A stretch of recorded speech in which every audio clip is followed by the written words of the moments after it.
Good morning guys. So for today's video ay maglilinis tayo ng ating KTM RC390. Ayan guys, at ito ay galing pang kasa, fresh na fresh. At syempre galing kasa medyo kailangan natin siyang linisan kasi meron sa maraming mga latak. Yung mga natuyong mga tubig ulan yata yan. Ayan, so gamit natin ay Bosch Aquatac. Kailangan natin linisin guys kasi para matanggal yung mga dumi-dumi at yung mga dumikit na natuyong mga tubig na naglalatak. So marami din siyang mga alikabok. So tara guys, samahan nyo ako at maglinis tayo ng motor.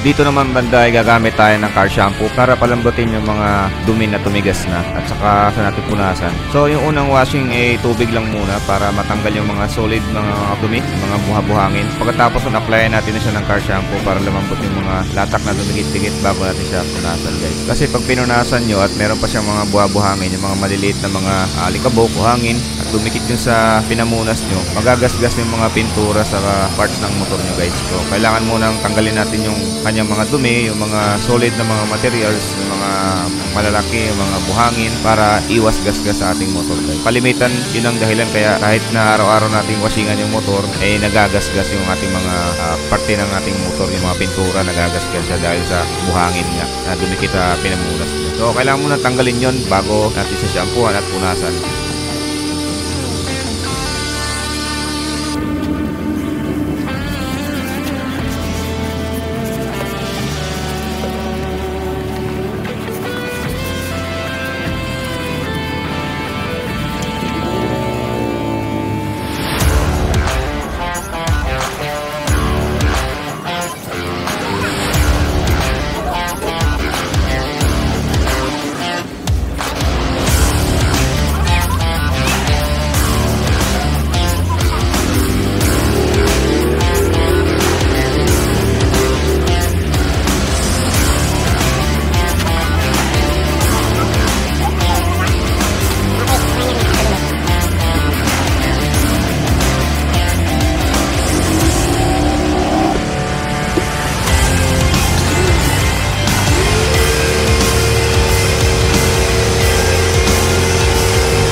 Kailangan naman natin siyang i-blower guys para matanggal yung mga naiwang mga tubig at sa mga sumiksik sa mga ngilit-ngilit sa mga sulok at sa mga sa loob-looban. So kailangan natin tanggalin to guys bago natin to siya paandarin ng motor kasi kailangan natin siyang patuyuin ng maigi para hindi siya magkaroon ng short circuit at magkaroon ng sira at dami sa ating mga electronic parts sa ating motor.